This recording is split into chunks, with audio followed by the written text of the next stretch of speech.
Hello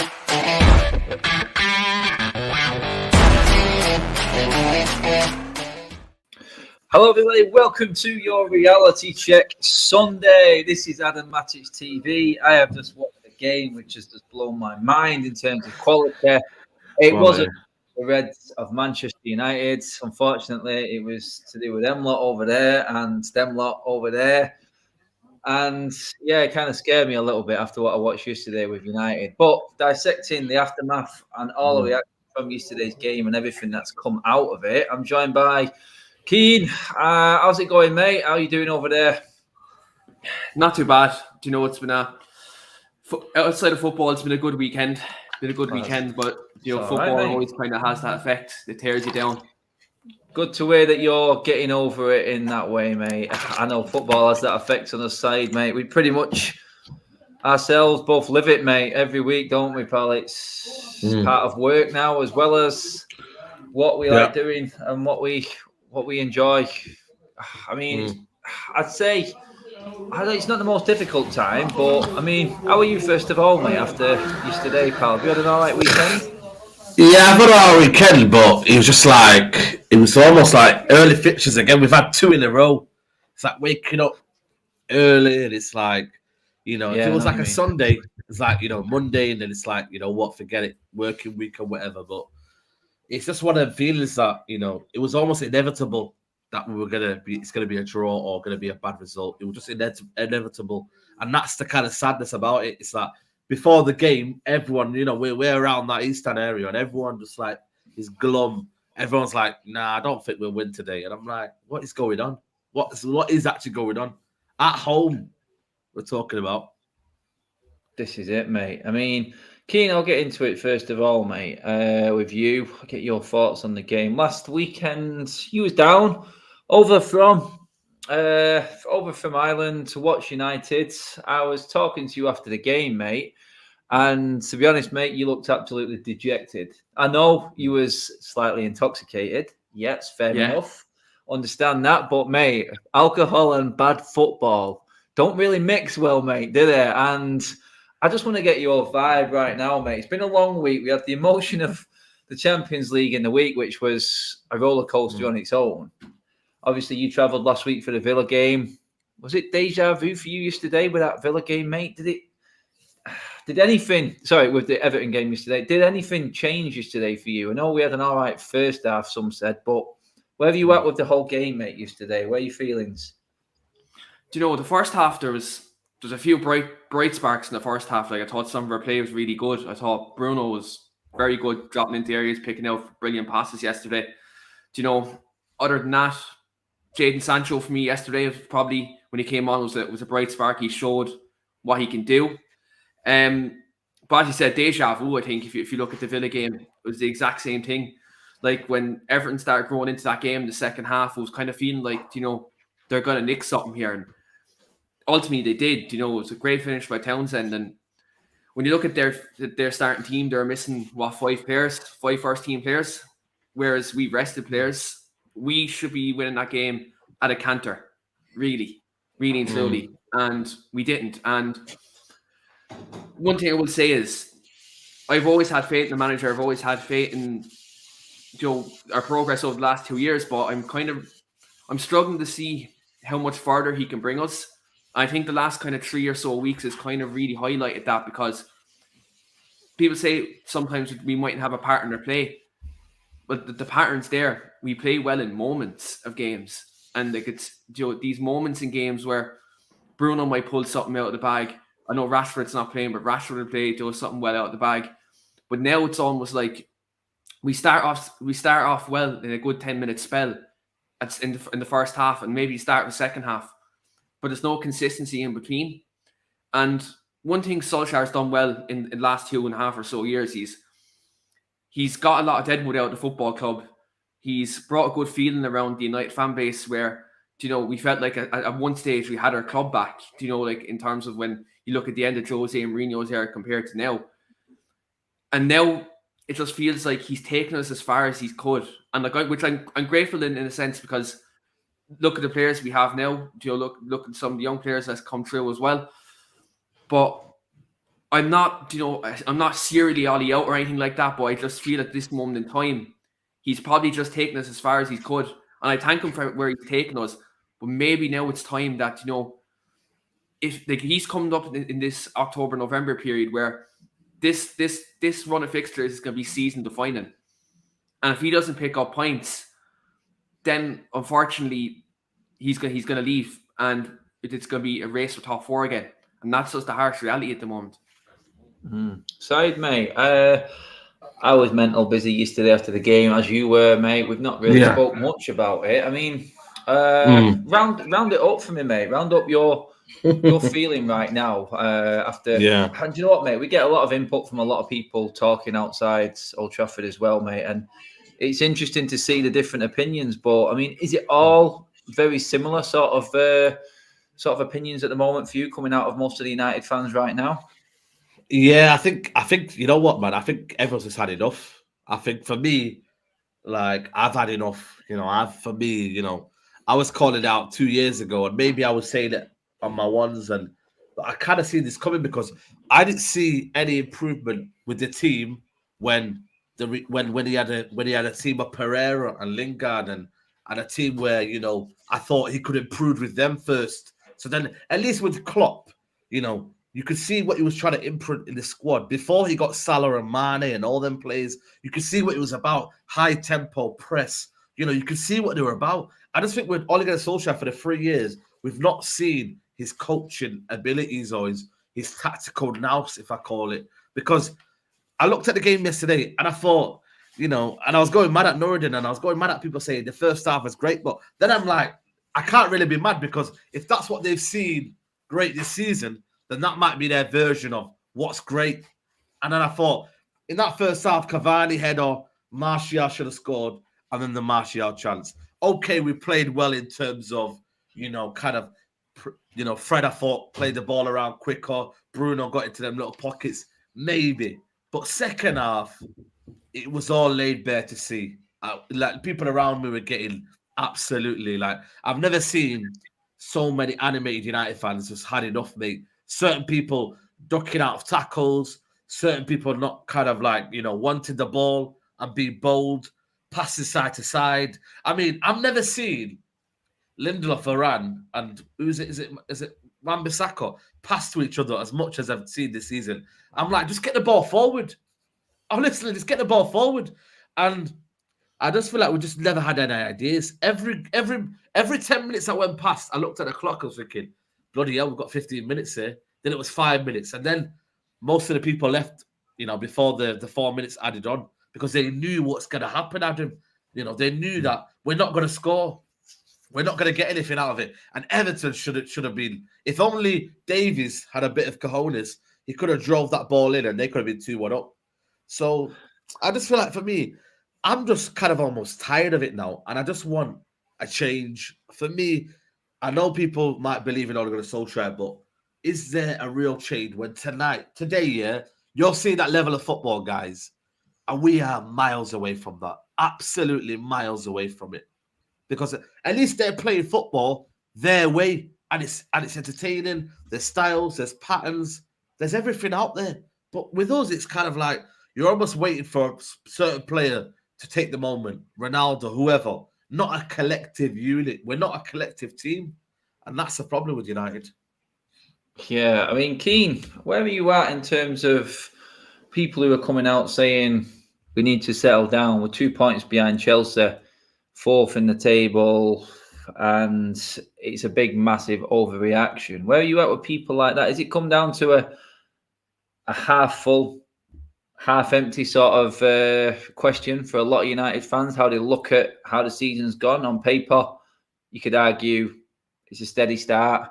On the pitch, when you're actually there, or when you're watching it on TV, it's sort of the half-empty sort of glass, mate. Where do you see it, and how do you answer the people who say we just need to settle down? It's a massive overreaction because we are still placed handily in the league table. I think where a lot of disappointments coming. I've said this the other day on my podcast. I said, you look at the run of fixtures we've had in the first 7 games. We should be top, on paper, we should be top the league right now and having a bit of momentum coming into this tough period.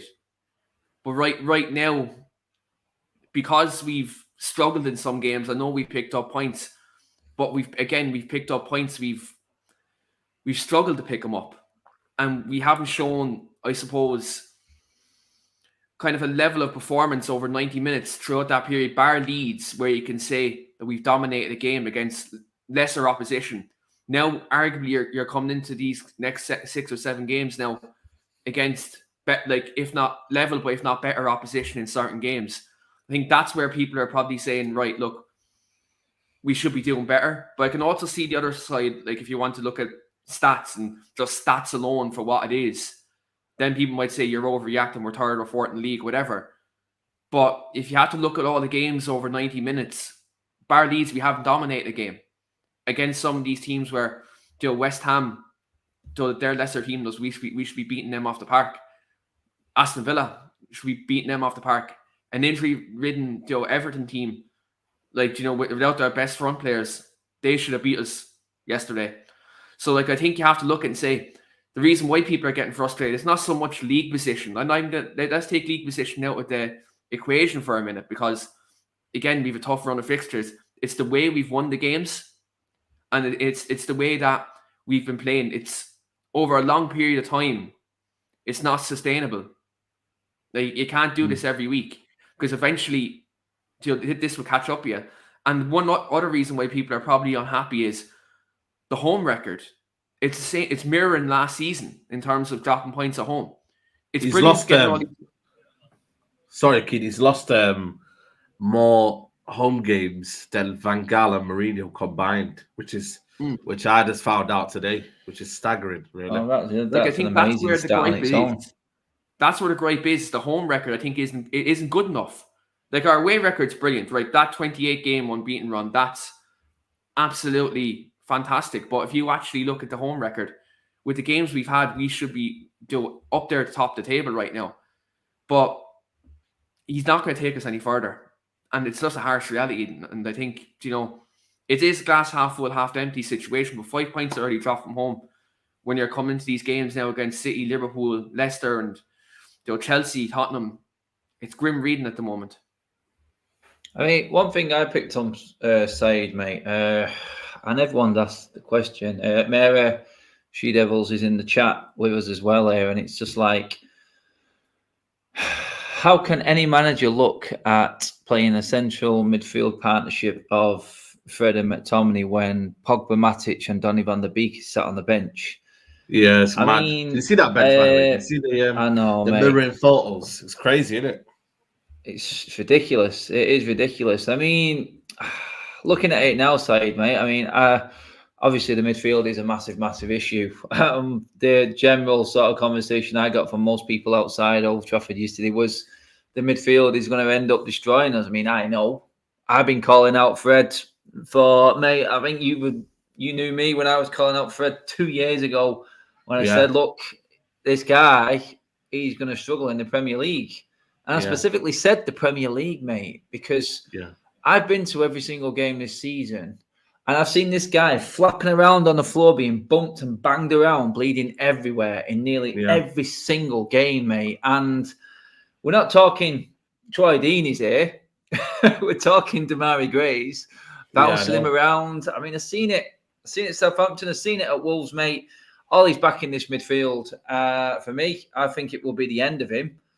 But worst of all, mate, we brought Varane in this summer side and we thought we were going to lose this double pivot. He's played the double pivot every single game in front of him. And we've had one clean sheet in 10, Said. One clean sheet all season. You know what the worst thing about it is that, and if those who watch my vlog, I was like, Fred, you got to get that, Fred. And then he loses it. And then I just knew instantly we're backs against the wall.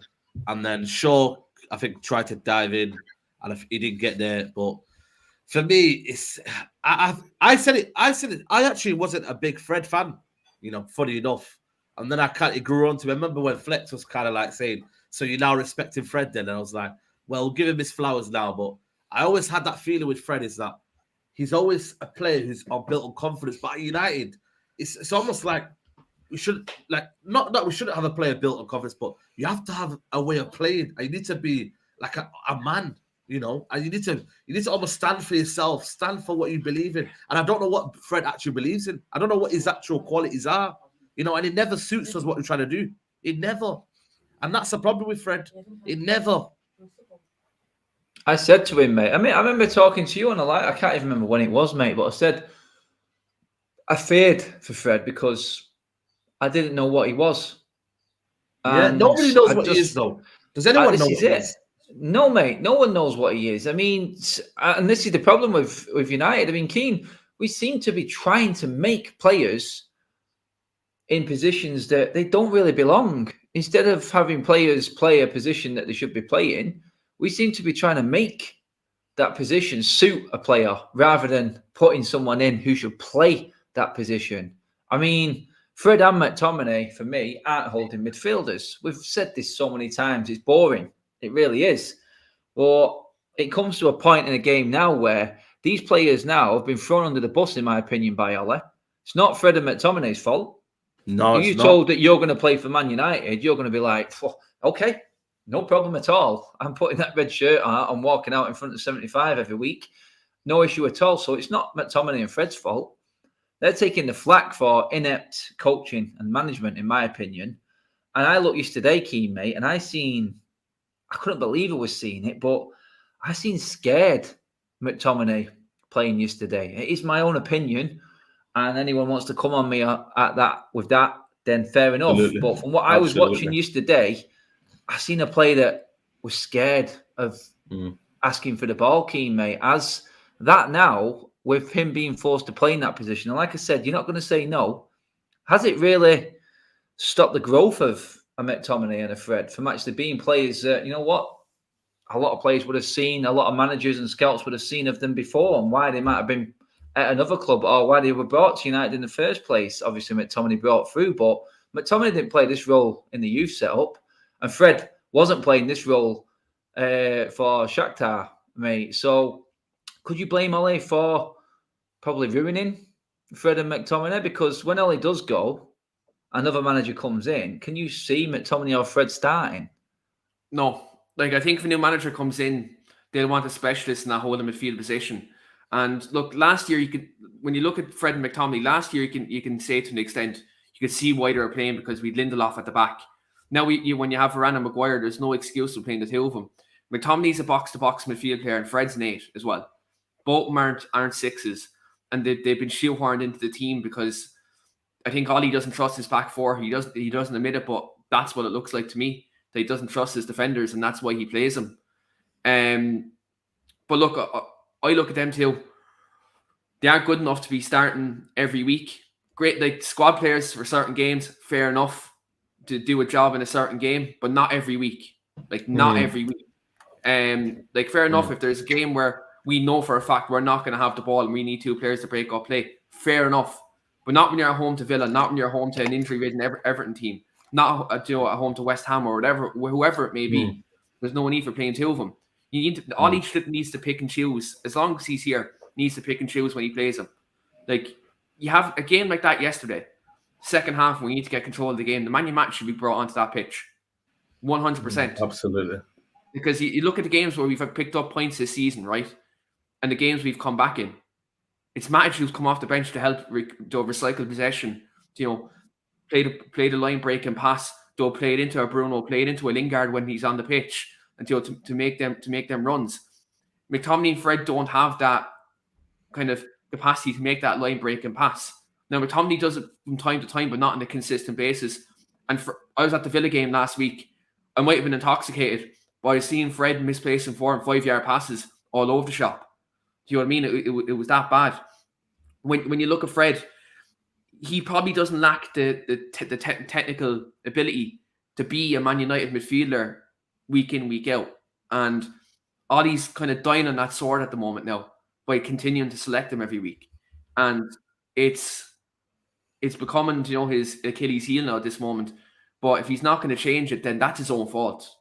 Like, it's simple as that. If you're not going to change it and you're not picking up results, then that's your own fault, and you're going to have to go out and die in that sword. It's simple as that, really. I mean, also, mate, go on, Said. Sorry, carry on. Yeah, I just wanted to touch on your point about McTominay. I mean, I don't know if you've seen it, Adam, but there was a ball that was almost waiting for McTominay to go and get it, and he left it. And he honestly, I couldn't believe it. Honestly, the whole of the East Stand was like, "What are you doing? Get that ball now!" And it's like there was a challenge where I think even Sancho, he didn't want to get that 50-50. I think there's a lot of things where I think maybe everyone's thinking, is it worth dying for this? Is it worth getting injured for? Is it worth kind of like, losing the ball? Or if I made that mistake, is it worth it? And that's the reality. There's a lot of players who are scared. Scared of making a mistake, playing scared. Also, mate, I wanted to touch on, I'll start with you on this one, mate, but we all know what Ollie's like with your substitution. This falls into the category of what is Ollie struggling to handle these players, this big squad? Because that came out of a lot of the fans yesterday as well. I mean, I looked at some of the reaction afterwards, and then I looked at the actual game, I looked at the stats and everything along with it. First time I've ever seen Ole make a substitution with 35 minutes to go, mate. That wasn't forced upon him. Did Ole make this substitution, mate, simply because it was Ronaldo on the bench? Oh, massively. Absolutely, mate. That's it. For me, that's the only... I feel like it's almost like a time bomb now. Oh, if I put Ronaldo on at 10 minutes to go, is that disrespectful to Ronaldo? Or if I bring him on with 20 minutes to go, is there a feeling that he had to bring on Ronaldo to kind of like make sure they're still pally, And that's the only reason, because at the end of the day, right, Cavani, I don't think he didn't play that bad in that first half. There was a lot of movement. He tried to split the defenders. He created a court havoc. He nearly scored with that header. Yeah, he presses very good as well. And that's what Ronaldo doesn't do. And that's what Ronaldo... And also, Cavani, at least what he does, it sticks to his position. Ronaldo sometimes goes on the left. He gets attracted to the ball. He wants to get into the game because he's a born winner. And you can't really knock Ronaldo for that, because that's who he is. But I thought Cavani, and I don't know if you've seen it, Adam, but the way he put his head down, mate, was almost as if saying, you know what, man, what can I do to go get a run out here? I need game time. Give me more than what you're giving me right now. And I thought that was, for me, I didn't understand that substitution. I said it even on that time, not even flip-flopping. I said at that time, did we need to take off Cavani at that time? Did it stop the rhythm of what we were trying to do? Because now you almost have to now suit Ronaldo's play, and that's not what, so again, it's like, it's different. So if Cavani stayed on side, if Cavani stayed on, we brought on Sancho, you would have had Sancho running beyond him and it would have created more space for the other attackers. Absolutely. And that's what Ollie did see. Do you think Ollie had a plan for bringing Ronaldo on, how he was going to play? I don't think so, because it's, again, individual brilliance in it. It's like, Ronaldo wins the game. Ronaldo will cement that game, because I don't know if there's another stat this season that we've not been, not been up 2-0. I don't know if you know that, guys, but we've not been 2-0 up all season. No, we haven't. So maybe Ollie was desperate to say, I need to get that 2-0 quickly. But that's, again, being desperate rather than thinking about, let's do it naturally. Let's make sure that at least we're playing well first before. How are you going to think about getting the second goal when you're not playing well? You know what I mean? Like, I don't understand it. Start off baby steps and then go up to the bigger steps. I just feel like Ollie's trying to get this amazing scoreline or whatever, rather than thinking about the betterment of the team. Because at the end of the day, to win this league title or to win any trophy, you've got to play well. And we're not doing that. And he's bringing on Ronaldo thinking that and hoping that he'll score a goal and we'll win the game and he'll win the game for us. It's not going to work like that. It's a team of 11 that plays. I mean, keen on that, mate. Do you reckon this could really affect this United mood in the changing room? I mean, what I did not like, and everyone knows I don't like it when Ollie talks. It really just pisses me off. I must admit. Nothing against him. I just don't think he's good in that situation. And when questioned the other day about Van der Beek and the sulker tag that came out, mate, he didn't even have to make that comment. He just had to say, look, there's no animosity within the squad. Everyone is getting on. Everyone knows it's difficult with a big squad playing for Man United to get in the team. Something along them lines would have been suffice, I would have thought, mate. But the fact that he pulled the sulker tag out, I mean, I actually can look at some of that squad now, Keane, personally, and hazard a guess to say it's not all that rosy in the garden right now on United's training ground. No matter what United's pictures may put out on social media, there is definitely going to be issues managing these players around. We've seen how Ronaldo went off yesterday. I mean, Cavani, head down. Martial took about 2 years to walk off the pitch. By all accounts, isn't injured. I don't know. I'm not sure because he wasn't happy coming off. I mean, he didn't look injured to me though, but I've still not heard anything. Have you heard anything? Watching on telly, he was hobbling. No. Watching on telly, he was hobbling off towards the end. Like he was gingerly running towards the end. Nothing's been said yet, has it? Either though. I mean, but keen on it though, mate. I mean, some of the players now will be looking at the games yesterday and gone, "Oh wow, okay, Ronaldo's on the bench. We're looking to try and do this without Ronaldo." And then earliest substitute in Ollie's tenure ever, when not needing to make one, there it is. The man himself, Ronaldo, walks on the pitch and then changes the whole outlook of our attack. I think when you look at the Donny thing, first of all, that comment, there's probably no need for that. As you said, I think he could have said, look, we've a big squad here, competition for places, he'll get his chance. Something like that would have been okay to say. I think you look at the way the substitutions worked yesterday, it kind of actually went against us, our favour. It really did. I think you look at the Cavani one, him going off, we weren't pressing from the front. I think, you look at the Sancho one, that Sancho did play well when he came on, and so that was fine. But I think when you look at the reactions after the game, the players did look disappointed yesterday. And I don't know whether that's a disappointment in the manager, disappointed with the result, or all the above. But one thing he's done in his tenure has been a good manager in his time. Up until this point, you will ask questions about the Van de Beek situation. You'll ask questions now about the Cavani, how Cavani's been dealt with, in this overall squad rotation, that's inconsistent. We talked about his in-game management. It hasn't been non-existent, you can say, in the last 2 years. But now all of a sudden he tried it and he got it completely wrong. His inexperience in himself, his inexperience in his coaching staff is showing now. It's exposed now. And this mentality, we're going to see what the morale really is like in these next couple of weeks, because we don't pick up a result against this Leicester team. I don't see how he stays. I really don't. Like if we don't pick up 3 points, how can you justify staying?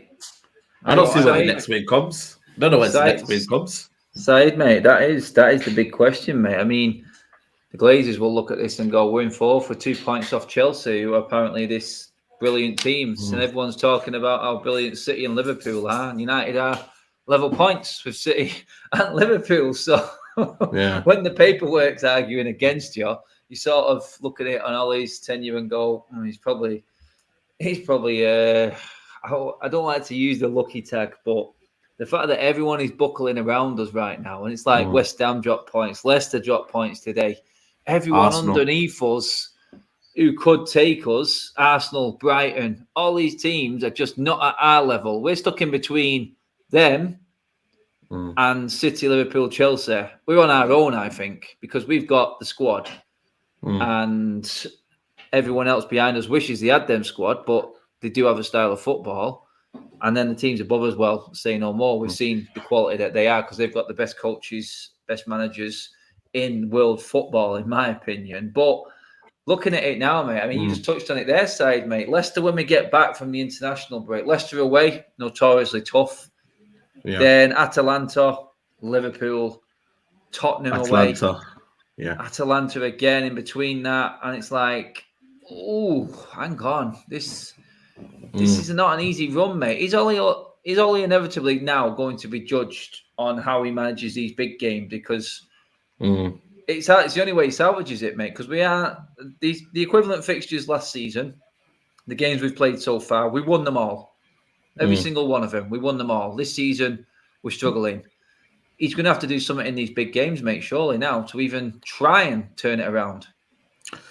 The thing is, we've seen it before, though, guys. You know what I mean? When when the Bucks are down, he manages to survive. You know what I mean? And then it's like it's a cycle. We go on a run, and then we have that one big loss, and then we have a couple of draws, and then he goes on another downward spiral, and then we go on an upward trajectory. It's just again same old. And for me, what I think is crazy about this, I think we'll be more defensive. We'll be more defensive now, more than ever. So people that are saying McFred are going to go, mate, no chance. McFred will be there even more. We will be more defensive. It will be a lot of draws. I think the Leicester game, I think they're in a bit of a middle moment. They can produce that one good result. Then you have Tottenham away, both defensive managers. Ollie probably looks at it thinking, you know what? Can I get a result there? But again, it's just too like, you know what's going to happen. And I think for me, why not just go get, for me, my own personal opinion is that United should aim to get a new manager in this international break. And for me, I say that because I know that the Premier League is within grasp. No one's playing brilliantly. Today, okay, we looked at it for Man City, Liverpool, but if you go get a proven manager, he can battle with these guys tactically. The problem with us is we've got the team, but we haven't got the manager to kind of guide us. And that's my firm belief, is that the manager is what's going to separate from teams winning stuff and what's not going to win anything. The two at the top will continue to do big things, and the rest will fade away. And what I was going to point out there, Adam, what you said there, is that we're only in our position because Arsenal are not that great. Tottenham are not that great. Leicester, they always buckle up at the end. The teams are below us, they're not that great, but we're not great as well. So it just goes to show that Liverpool, City, and Chelsea are just there in that tree, and everyone else is just below them. And that is literally it. And I know we can say it's only 2 points a point, but the bigger picture is the performances, what we stand for as a Man United team isn't there, man. And any other team, they know what they're about. They know what they stand for, what their DNA is. They know what it is, but ours, we don't know. What's our identity? What do we play for? What's the kind of like, when you look at Man United, you look at Ole Gunnar Solskjaer, he says he stands for attacking football. How is it attacking football when you've got the East Stand singing attack, attack, attack? I've been hearing that for 4 years, and I'm thinking, oh, mate, I'm under Mourinho, under Ole. United just need a coach now that, for me, that can build the identity back to what it is and what the United fans know it is. But right now, mate, it's not looking good, man. It's not. It's not. I mean, Keane, on that same subject there, mate, that Saeed's talking about, you fear that even with the undoubted, absolute world-class attacking players that we've got, he's going to go even more defensive somehow. That's the ultimate fear. I mean, we are very defensive now. I mean, Scott McTominay, for example, Keane, he plays as a third centre-back. And that's evident on the pitch, mate. I mean, I was sat with Alfie and Jamie yesterday in the stand, and it's like, how deep does this guy have to go? And then I spoke to someone outside when I was doing fan vlogs on the United stand, and a guy nailed it. Solomon, he nailed it. He said, Scott McTominay has to drop so deep. It's because he needs time on the ball to do anything with it. It's because he can't take a ball on the half term. He's not good enough to do it. Yet you see the likes of Fabinho and Bernardo Silva today in tight situations, comfortable on the ball against the best opposition there is, mate. And if we are going to progress under Ole, he has to help himself, surely, mate, in terms of selecting a midfield which complements both defence and attack. He does. And again, it goes back to my point earlier on where I said that he needs to pick a balanced midfield unless he's going to die on that McTominay and Fred sword. If you're going to play Scott McTominay, you need to play him higher up the pitch because that's where he's better. That's where he played when he was in the academy. He played as an 8 or he played off the striker. He's not a defensive midfield player. So I don't understand why he keeps playing there. I think you look at him, you look at Fred, both of them can't take the ball under the pressure. They both can't break the lines with a pass. So, you're already at a deficit when you play the two of them there because you're putting yourself under pressure because they can't deal with a press. They can't deal with a press. And because of that, to get a rhythm going, you struggle. Do you see, I don't know if you've seen it how many times yesterday, but Bruno had to drop deep yesterday to pick up the ball to get the tempo going. Bruno's best when he's higher up the pitch and influencing, to 30, 40 yards from goal. Like, that's where he's best. Not at the halfway line. Like, that's not Bruno. But that's where he's having to drop because McTominay and Fred aren't picking up the ball quick enough and getting the tempo going. Whereas when Nemanja Matic is there, Matic picks up that ball. He takes it on a half turn. He marshals players out of the way, and he gives the ball out quickly. Even if you play him and Pogba there, Pogba can pick up the ball in the middle of the park. He can drive forward with it, or he can play the 1-2 still with Bruno to get us up the pitch. With McTominay and Fred, as Giorgio says there in the comments, they don't advance the ball to Bruno. So that's why we have to drop. And then it slows our play down, which then allows teams to sit there with 2 banks of 4. And by the time we get it up forward, you pop it out to Mason out right. You pop it out to Sancho on the left. They take on about 2 or 3 players to muster a chance. When really we should be popping it around and dragging these players out of position. But again, he's dying on this McTominay and Fred sword. And look, it's just going to be his downfall. And it's not good enough. Guys, well over halfway through the video now. Thanks for tuning in as always and supporting the channel. Don't forget to give the video a like as well, guys. Well over 650 in the room with us today. Everyone wants Big up, man. To have their say. Everyone is feeling it right now. Feeling it, Saeed, mate. I mean, I'm not feeling it. We've got, You're feeling it in the wrong way, mate. Yeah, I'm feeling the wrong way, mate. On this though, mate, now the fans are feeling the pressure because we're not seeing anything really. We're not seeing any progression. We're not seeing anything different. That is what it is. Yeah. About these players now, mate, because we've got a January window coming up with some big name players that I think now we'll have half an eye on that transfer window and where they're at right now because they're not getting game time at United. I mean, absolutely, yeah. I mean, you only got to look at the bench, mate. When you looked at it, like Bailly for me, he'll. I think he's got the thing for him though. He's got the African Cup of Nations, so he'll have his eyes marked. Sorry, yeah, exactly. Won't go anywhere because that now, like that'll hold up any transfer. Exactly. You know what I mean? I think Martial, Willie assumed that Rashford might not be the same Rashford, and he might be able to make his way in there. But he'll probably end up leaving. And then you got Donny van de Beek, who will definitely leave. I mean, if he doesn't leave, I mean, there must be something going on. You know what I mean? I think there's something going on crazy, but he'll definitely leave. So that's 2 players. Will United use that money to buy a midfielder? It's difficult because A, they can't play in Champions League. And then B, our team's going to be willing to sell players in January. Our team's willing to say, lose a player of quality because we're not just going to go for any midfielder. We need to kind of get a midfielder of quality. You know what I mean? So I think it's difficult in January, but I just look at it and I think for me, I don't think the players are what's wrong with this club. It's the manager for me. And, players like Donny van de Beek, should they go because they're not getting game time? I mean, is that what we're doing right now? You know what I mean? Is that he should be in that midfield, but then it's like now we're having to sacrifice Donny van der Beek. Just because the Ole Gunnar Solskjaer's got favourites. I mean, what's going on here? Why isn't the Glazers or people in this football club accounting Ole for not playing Donny van der Beek? Footballing reasons. Where's this Murto guy that people are talking about? Where's this Darren Fletcher? Darren Fletcher of all people cannot see that Donny van der Beek is better than McFred. Where's this guy that's supposedly, helping us out in training ground? What's he doing? He's taking photos with Donny van der Beek. It's almost a disrespect for me, that picture of him. He's taking photos with him, and they're having to say, "Come on, Donny, look like you're having fun, mate. Don't be a party pooper." And he's suffering inside because he wants to be professional. And then they're saying, Darren Fletcher's meant to be a footballing director. What is this nonsense, mate? Mate, I mean, Keane there answering United Tubs there. Cheers for the super, mate. Second one of the night. Nice one, pal.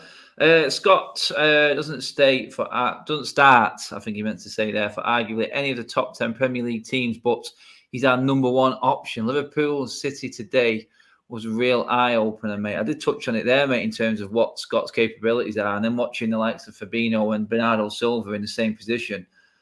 I mean, Keane, mate. there's a level there that I don't see Scott McTominay or Fred ever getting to. And these are the guys that are winning the trophy, mate. I mean, our midfield, I would say, honestly, hand on heart, with them two playing, isn't better than anyone in the top half of the table. And you could argue a few teams below us as well, mate, which is, considering the players we've got in our team, to be let down by that midfield the way it is. And again, I will reiterate, it isn't Scott McTominay and Fred's fault. By any stretch of the imagination, it's not their fault. They're put in there. They're not going to say no. But I think everyone else looking in on United right now is scratching their head with the selections, Keane, mate, knowing what we've got on the bench. And we've heard international managers come out and say it. We've heard him talk about Donny. We've heard him talk about Pogba.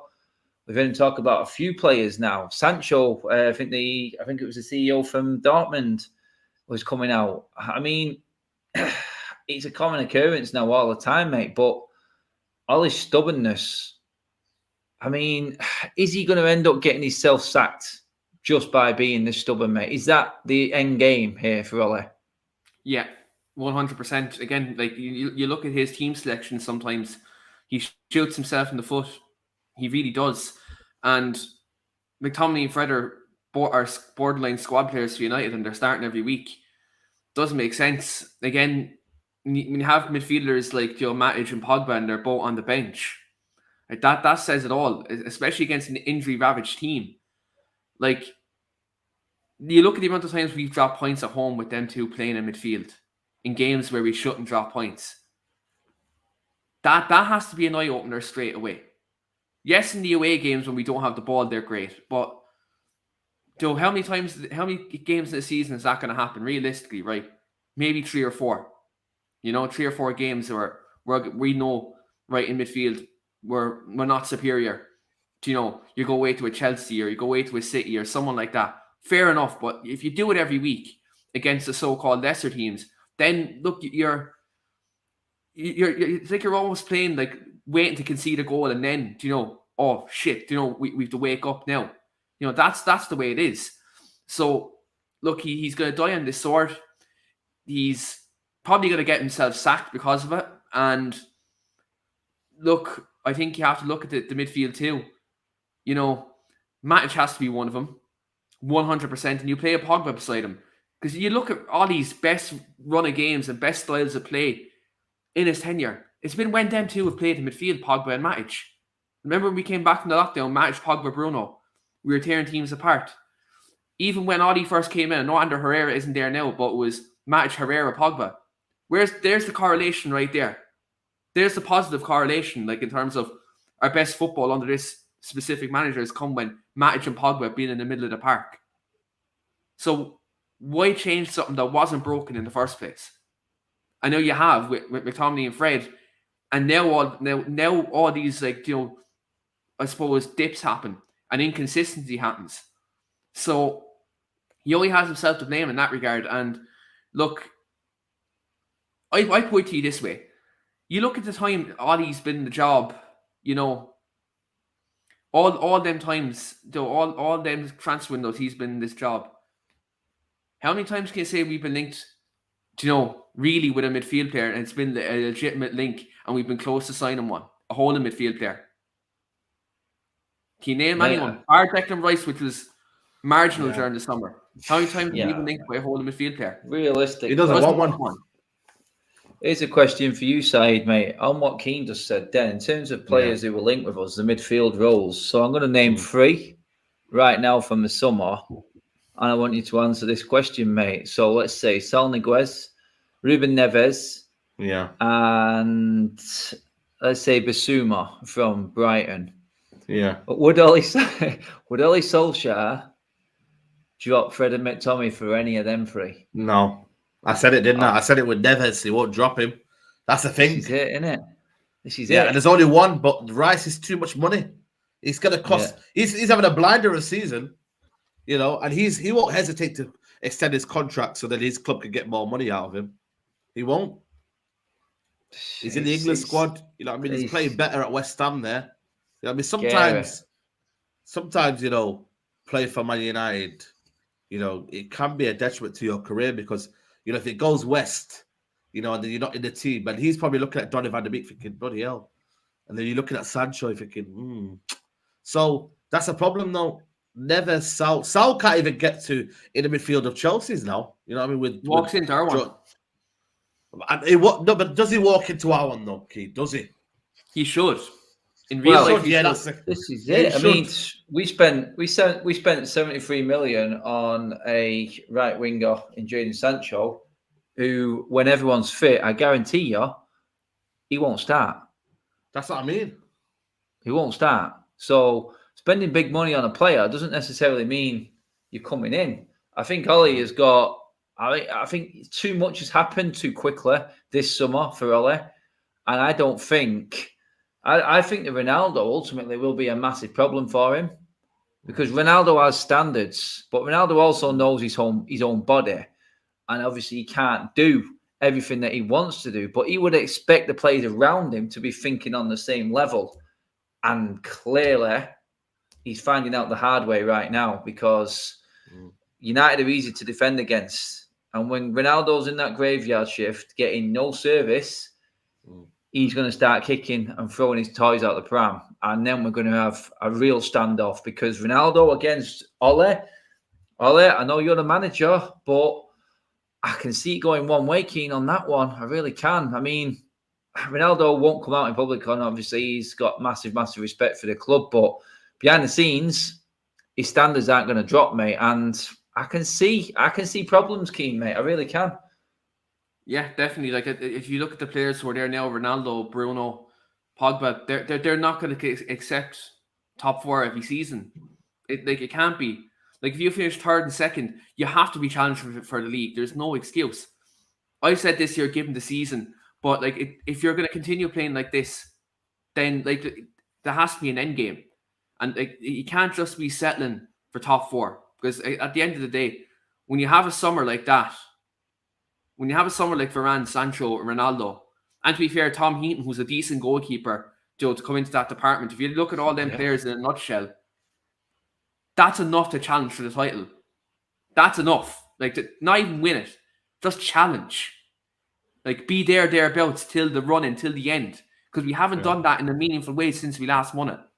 Even under Jose, we finished 2nd. Even under Ollie, we finished 2nd. We never meaningfully challenged for the title. The tools have been given to this manager to challenge for the title now. And can we confidently say that we can do that? Absolutely not. I was confident at the start of the season. Now I'm not at all. Based on the evidence that we've seen of these first 7 games, we should be top of the league right now at them games on paper. I know it's the most competitive league and all in that, but if you look at these games, look at the players who've been out. Antonio's out for West Ham, at the Stadium. Calvert-Lewin, Andre Gomez, Richarlison, all these players out, Seamus Coleman. We go away to young boys and lose. Now, I know that was an anomaly. If you kind of look at that overall picture, the sending off might have killed us.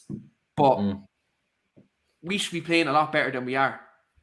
And how can we pump my chest out right now and say we can challenge for the title based off the end of last season and the start of this season?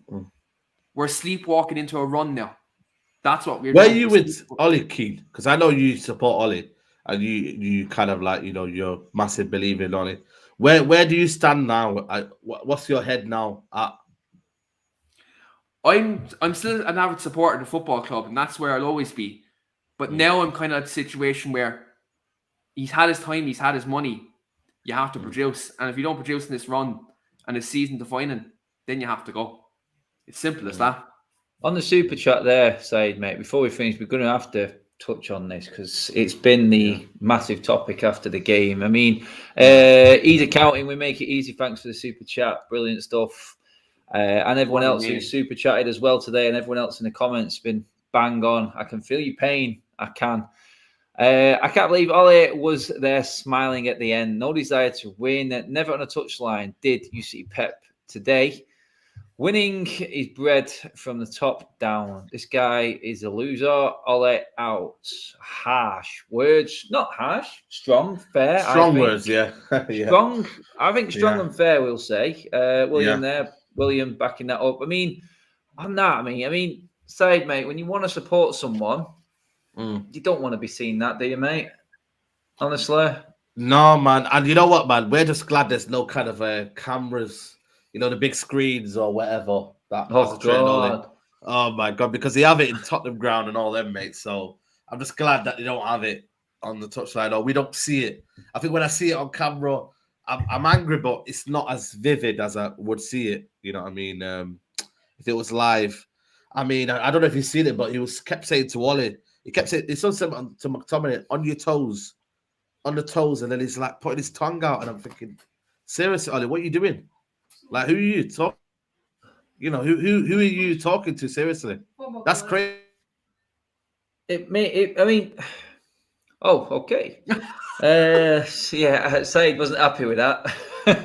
And then, do you know what, Keane? On that, you have to say, look, I know pictures and facial expressions can be posted out all over social media and mainstream media, to make it look worse than what it was. But that smile kept on going. It was like an ongoing joke, mate. And do you know what? You could see Benitez behind him, which was scary enough, actually, berating his players to get back in shape because they were looking to win the game. But Ole, I know he was always the silent assassin. He's a nice guy, can't help but smile and whatnot. But seriously, mate, that is, with United fans right now and how the games are going, it's just like another nail in a coffin, mate, isn't it? Yeah. That, like, I was always a big supporter of Ollie, but that annoyed me yesterday. That annoyed me. Because, yes, you're smiling, you might be crying inside, but you just drop points against a team you should be smacking, really. You look at our record against Everton the last couple of years, especially in the last couple of games, we've done well against them. And you have that team who should be beating them by a country mile. There's no way you should be smiling about that. And that's a defeatist attitude, really, to be honest. It's not a great attitude to have. Like, if that was any other manager that we've had in the past, even if you look Moyes, Mourinho, or Van Gaal, right, they would have been fucking raging on the sideline. Raging. Like, especially that performance. And then you're smiling. I didn't get it. I don't know what's behind it. I don't know if it's an insecure smile or if it's something. It's kind of almost like accepting that, you know what, man, I am a limited manager and maybe, I just have to make sure that I'm smiling, or, maybe do you think maybe he's clutching at straws, like, I fucked up? Do you think he's thinking like, do you know what, I fucked up today? Do you think it's that?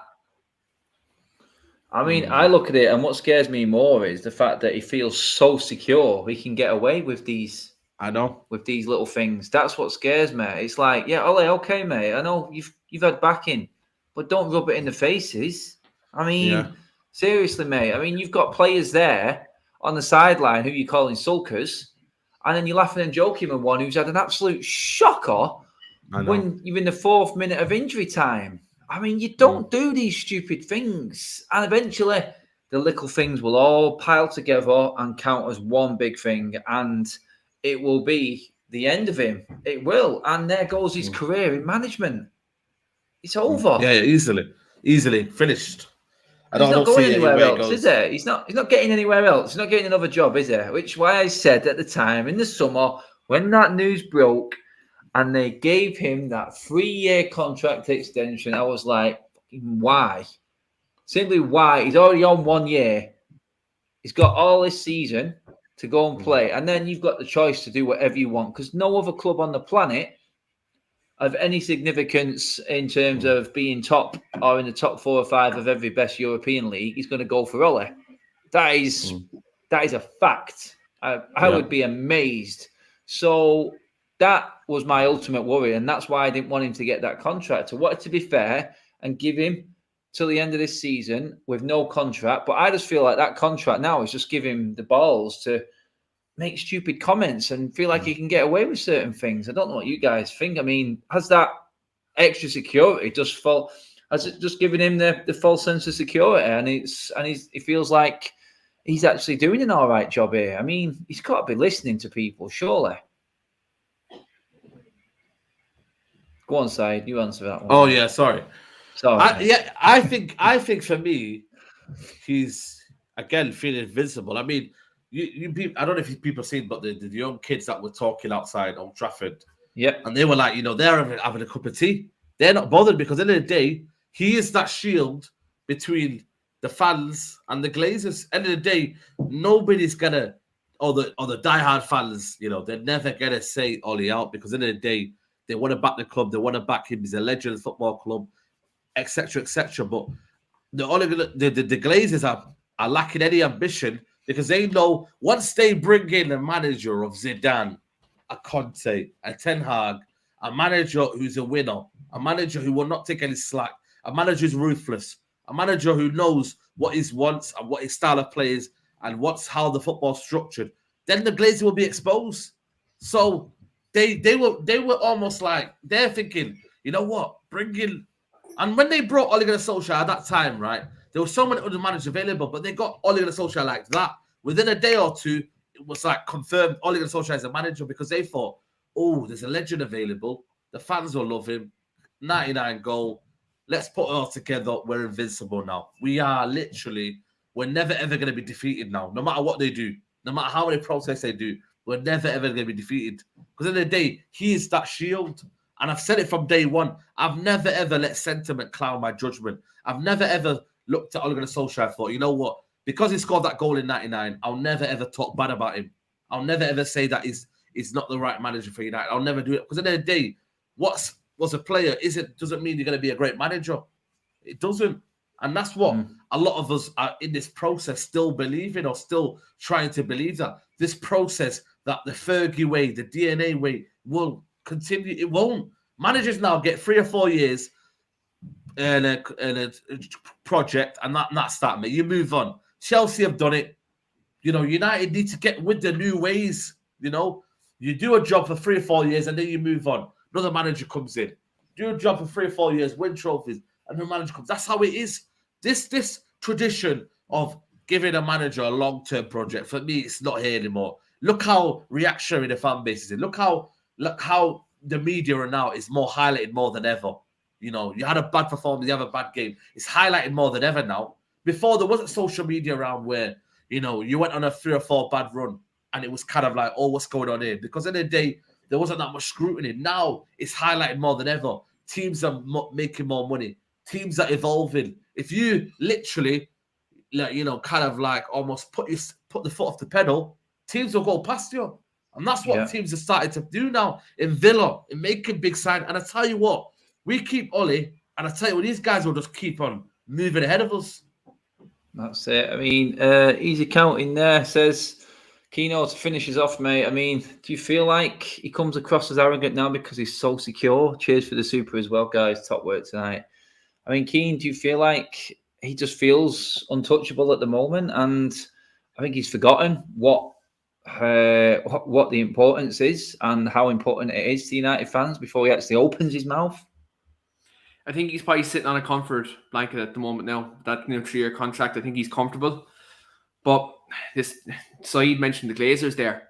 He doesn't get top 4 this season. Let's say he gets through this run and he's still touching distance of top 4 or he's still in the top 4. They'll keep him at the football club. But if it comes to the end of the season, he doesn't get that top 4, they make a business decision and he'll be gone.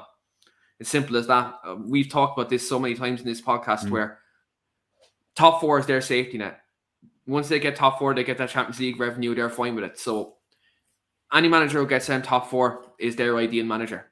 And that's it, really. That's why Van Gaal left, even after winning the FA Cup. That's why Jose was sacked before Christmas, because we were so many points off top 4 and there wasn't anything there. It's rinse and repeat. It's just happening again. So once any manager gets top 4, that's good enough for them. That's not good enough for us fans. We want to be challenged for the title. We want to win the title. We want to win the trophies. And if we're not doing that, then I don't care who you are. At the end of the day, there's always so much time you can be given before the questions have to be answered. And we're at crunch time now. That's it. Guys, we are at the end of the video. It has been a whirlwind of football fan emotion. We've had well over 800 in the room with us today, guys. Absolutely brilliant turnout. And super chats. Everyone is on point. I can feel it. I can see all the comments, even the people trying to be as positive as they can. You can see the pullback on that as well. But guys, thanks for tuning in. It has been absolutely superb. Don't forget to hit the like and subscribe to the channel on your way out as well, guys. Saeed, before you go, mate, just give the people a big shout out to your channel and your socials and what you've got coming up, mate. Yeah, man. Big up to everybody who's watching, man. I just went past 35,000 on YouTube. So yeah, man. Big up to everybody who's watching, man. You know what I mean? It's just one of them. I just have to stick together as United fans and just kind of see this out. I just feel like we're just seeing this telly out now. But big up everybody, man. Yes. And Keen, mate, let the people know where they can catch you and what you've got coming up, mate. Yes, you can catch me over the weekly Armchair Sports Talk, and we're covering all things Manchester United over there, as well as all the other Premier League teams. So do catch us over there. I don't think you can hear by the enthusiasm in my voice. I think this is the first show I've done on somewhere else in a long time, because watching Man United has kind of been tough. But look, I promise I'll be back and doing more consistent content going forward. Hey, mate, you know what? The authentic, genuine nature is what gets it, mate. And that's what people like. Always be honest. And that's the way forward. Guys, for now, that is us done, though. All there is left to say is we've got a nice little break. So I think next week we should be less stressed. I think Ireland, it's positive. International break, Adam. For me, unless you're keen in Republic of Ireland, then sorry, Keen. But guys, for now, we're out of here. Cheers for watching, everybody. Bye-bye. There you go.